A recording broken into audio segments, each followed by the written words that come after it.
नमस्कार, आप सबका एक बार फिर से स्वागत है इंडिया न्यूज़ के digital platform India news entertainment पे। और मैं हूं आशुकेश तिवारी।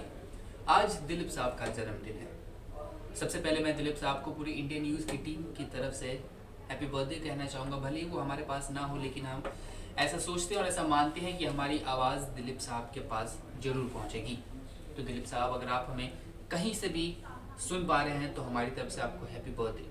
आज हमारे बीच दिलीप साहब नहीं है, लेकिन दिलीप साहब की फिल्में, दिलीप साहब की अदाकारी, दिलीप साहब का जो टैलेंट है वो अभी हमारे बीच है। दिलीप साहब की जो कहानियां हैं वो हमारे बीच है।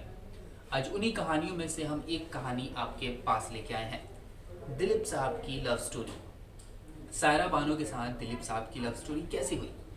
हम जब भी लव स्टोरीज की बात करते हैं तब हम हीर रांझा, लैला मजनू जैसे कपल्स की या फिर बोले प्रेमी प्रेमिकाओं की बात करते हैं, लेकिन हम दिलीप साहब की भी लव स्टोरी को नहीं भूल सकते।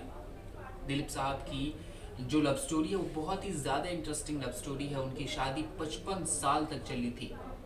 कोई उनकी शादी के बीच में नहीं आ सका, कोई उनकी शादी नहीं तोड़ सका। आखिर में दिलीप साहब जब इस दुनिया को छोड़ के गए तभी उनकी शादी टूटी थी। दिलीप साहब ने सायरा बानो से शादी की थी। सायरा बानो जो थी वो दिलीप साहब से 22 साल छोटी थी। बताया जाता है कि जब सायरा बानो 22 साल की थी तब दिलीप साहब 44 साल के थे, और तब उन दोनों ने शादी की थी और उनकी शादी जो थी वो इतने सालों तक चली थी। बताया जाता है कि जब सायरा बानो 12 साल की थी तभी उन्होंने मन बना लिया था कि वो शादी करेंगी तो दिलीप साहब से ही शादी करेंगी। ऐसा बताया जाता है कि सायरा बानो ने खुद कई इंटरव्यूज में ऐसा कहा है कि वो दिलीप साहब की बहुत बड़ी फैन थी, वो उनसे प्यार किया करती थी। दिलीप साहब उनके ऐसा कह सकते हैं कि दिलीप साहब उनके क्रश थे। तो कैसे उनकी प्यार की शुरुआत? ऐसा बताया जाता है कि सायरा बानो बॉलीवुड में आई भी इसीलिए थी क्योंकि उनको दिलीप कुमार से शादी करनी थी, उनको दिलीप कुमार के साथ काम करना था, उनके साथ रहना था, उनके साथ वक्त गुजारना था। इसीलिए तो शादी के बाद दिलीप कुमार से शादी के बाद से सायरा बानो ने बॉलीवुड को अलविदा कह दिया और उनके साथ रहेगी, उनकी एक परछाई बन के, उनका एक साया बन के, उनकी देख रेख करने के लिए।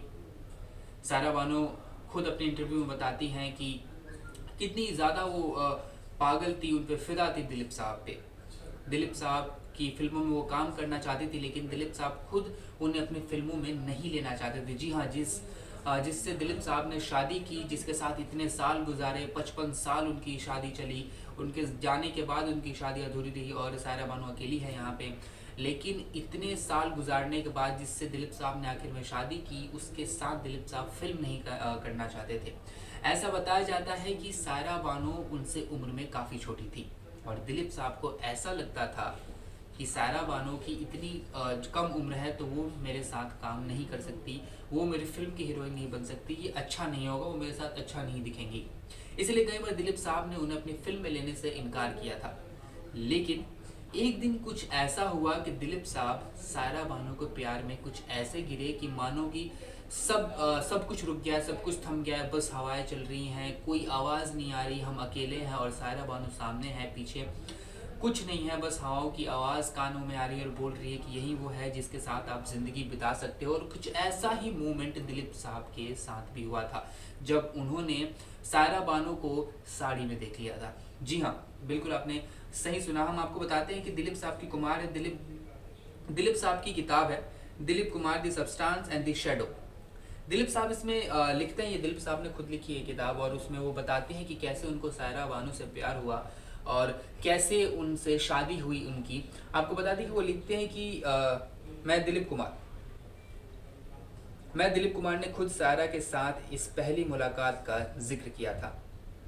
दिलीप कुमार ने बताया था, जब मैं कार से उतरा, गार्डन एरिया से होते हुए सायरा के घर की तरफ बढ़ा तो मेरी नज़र सायरा पर पड़ी, जो अपने नए घर के अहाते में ब्रोकेट की साड़ी पहनकर खड़ी थी। मैं हैरान रह गया क्योंकि वो अभी छोटी नहीं थी, वो अब एक छोटी बच्ची नहीं थी, वो एक छोटी सी लड़की नहीं थी जिसके साथ मैं काम करने से बच रहा था। मुझे लगता है कि मेरी हीरोइन के लिहाज से वो बहुत छोटी हैं, वो मेरी उम्मीद से भी कहीं ज़्यादा खूबसूरत निकली। मैं बस आगे बढ़ा और सायरा बानो से हाथ मिलाया और वो वक्त वहीं ठहर गया।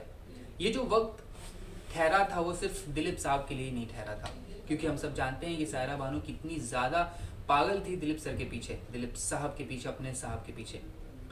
सायरा बानो के लिए भी वो पल ठहर गया था और सायरा बानो भी एक इंटरव्यू में इस बात को उन्होंने जिक्र किया था कि जब उन्होंने मुझसे हाथ मिलाई थी तब मैं यही सोच रही थी कि अब तो मैं इससे शादी करके ही रहूँगी।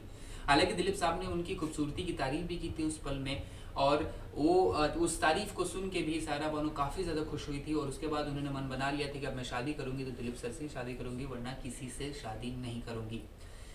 हमेशा लोग एज गैप की बात करते हैं, हमेशा लोग उम्र की बात करते हैं, लेकिन दिलीप साहब का प्यार कुछ ऐसा था कि जिसने उम्र का जो एक बैरियर होता है उसे भी तोड़ दिया था। बाद में उनकी लव स्टोरी बातें बढ़ी, लव स्टोरी आगे बढ़ी और आगे चल के उनकी शादी हुई। बताया जाता है कि दिलीप कुमार ने 18 अक्टूबर 1966 में सायरा बानो से शादी कर ली।